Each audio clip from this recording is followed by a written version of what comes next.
नमस्कार, मैं संदीप नोखवाल सभी दर्शकों का स्वागत करता हूं। कब तक चलेगा गठबंधन?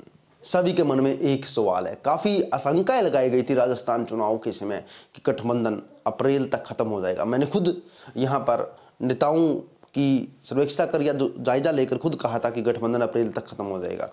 लेकिन क्या गठबंधन वाकई में खत्म होगा? ये सरकार 2024 तक चलती जाएगी?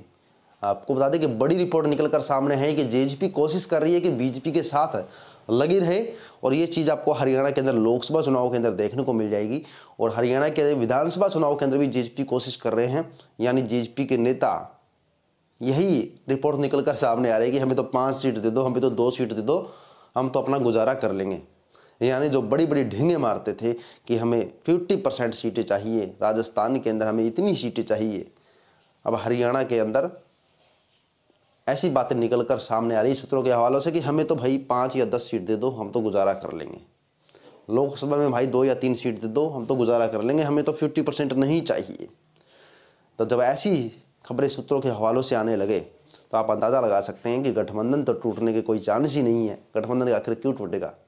जब तराजू के 2 पलड़ों में से एक पलड़ा झुक जाए तो गठबंधन क्यों टूटेगा? इसको लेकर अजय सिंह चौटाला ने कहा कि गठबंधन दुष्यंत चौटाला जी और अमित शाह के बीच में हुआ है, और जो नेता, जो वीरेंद्र सिंह जैसे जो नेता है या कुछ और नेता है जो बड़ी बड़ी ढींगे मारते हैं पब्लिक प्रोग्राम के अंदर, ये गठबंधन नहीं चलेगा। यानी भाजपा के कुछ नेता जो ये कमेंटमेंट करते हैं कि गठबंधन तो टूट ही जाएगा, प्रमुख रूप से वीरेंद्र सिंह को देखा जा सकता है जो उचाणा से चुनाव लड़ते हैं, जिनके बेटे हिसार से सांसद है बृजेंद्र सिंह।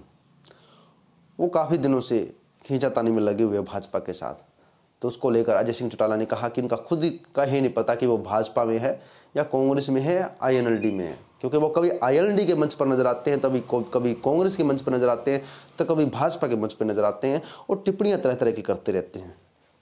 लेकिन इसी बीच एक और बड़ा कानून सेंटर से पास हो चुका है कि कोई भी नेता अगर गलत भाषण के अंदर अगर गलत शब्दों का इस्तेमाल करता है या किसी पर बेवजह के इल्ज़ाम लगाता है तो उसे 5 साल तक सज़ा हो सकती है।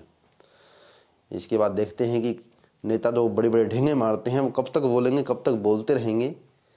और इसी बीच गठबंधन के जो कयास लगाए जा रहे थे वो 99% कम हो चुके हैं। यानी गठबंधन चलता रहेगा, और शायद आने वाले 2024 चुनाव के अंदर भी जेजेपी बीजेपी गठबंधन में चुनाव लड़े, गठबंधन में सरकार चलाएं। क्योंकि अगर जेजेपी को 5 सीटें भी भाजपा देने के लिए एग्री हो गई तो जेजेपी शायद मान सकती है या बड़ी डिमांड नहीं कर सकती है। इस चीज़ को लेकर आपका क्या सोचना है आप कमेंट कर सकते हैं। बने रहिएगा HBN 24 न्यूज़ के साथ, जुड़े रहिएगा, लाइक शेयर कीजिएगा। जय हिंद साथियों।